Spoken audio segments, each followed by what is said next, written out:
Hello and welcome to Studio 90 Extra Time. We are here with the U.S. Women's National Team midfielder, Lori Lindsey. Yes, I'm loving it. Yeah. Little more. Lori, it's our first show here in Wolfsburg. What do you think of our set? I mean, I don't think you can beat these seats. It's a nice print on this, Absolutely. furniture, huh? Hope these seats aren't taking over my looks, but it's okay. That could never happen. I didn't think so. Thank you. Congrats on the win on Saturday. Great game. Thank you. You found out you were getting the start. What did Pia tell you?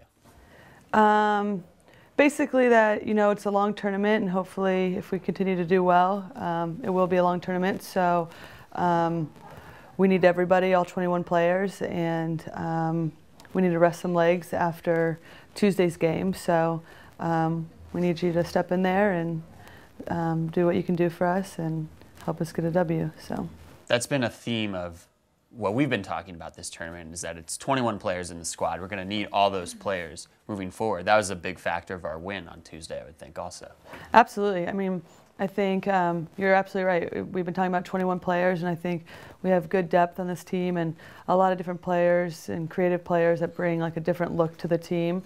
So I think you can pretty much insert anyone at different times and get the same consistency, but maybe like a little bit of a different look in terms of the player.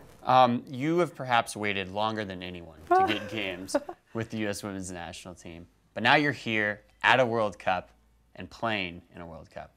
Describe it. Incredible?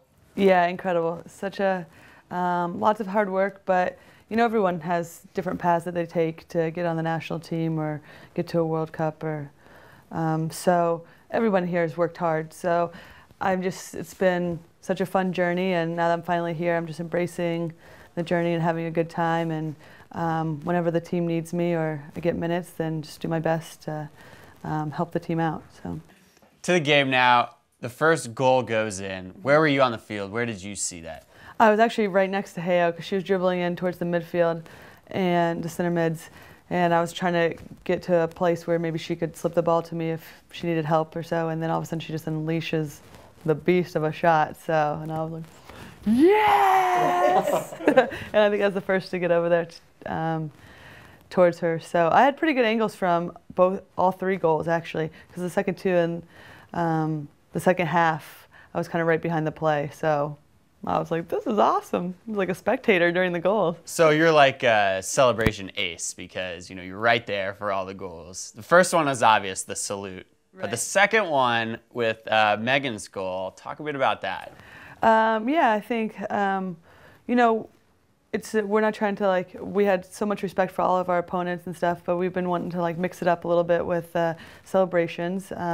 So we had talked a little bit and come up with a few different ideas. So we came up with Born in the USA, a little microphone tap and start singing whoever scores the goal. So, and then the background could be the E Street Band, and just going at it. So I was like, all right, Meg scores the goal, and I'm back there just going away on my air guitar. So. But you were like the only. So after in the mix. Yeah, I think everyone else got a little nervous. So I was but like, you stepped up.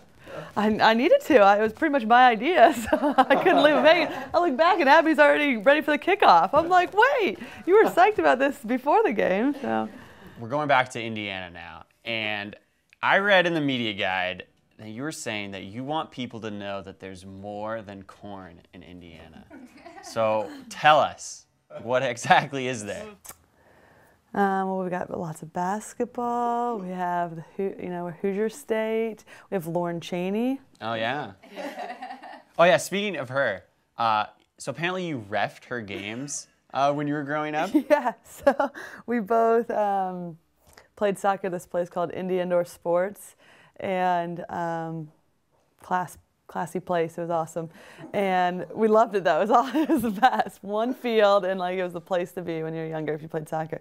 So yeah, when I was 14 and she was 7 or something, I would ref her games. And she always makes up something. It was the little young kids games were 7 in the morning, so she always says I fall asleep on the side of the wall while she was playing. Yeah, she was mentioning that. Well, I think that's exaggerated. She was saying that you were slacking while refereeing her game. Well, it was Bumblebee soccer. It was there's not going to be any fouls. They were down in the corner. I was like, Like, thanks. Ball never hit the wall, like the net or anything, so there's barely any goals, so keep playing.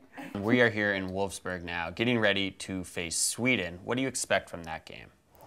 Well, it's an opponent that we played a couple times last year, and we've played earlier this year as well, and obviously Pia, being Swedish, knows the team very well as well. So we're going to expect a good game. I think it's top two teams, personally. I think that in this group, and so I think it's going to be a battle. All right, well, the USA takes on Sweden for first place in Group C. You can watch that game on July 6th. Lori, thanks for coming by Studio 90X. Thank you. Yeah. Thank you. Woo.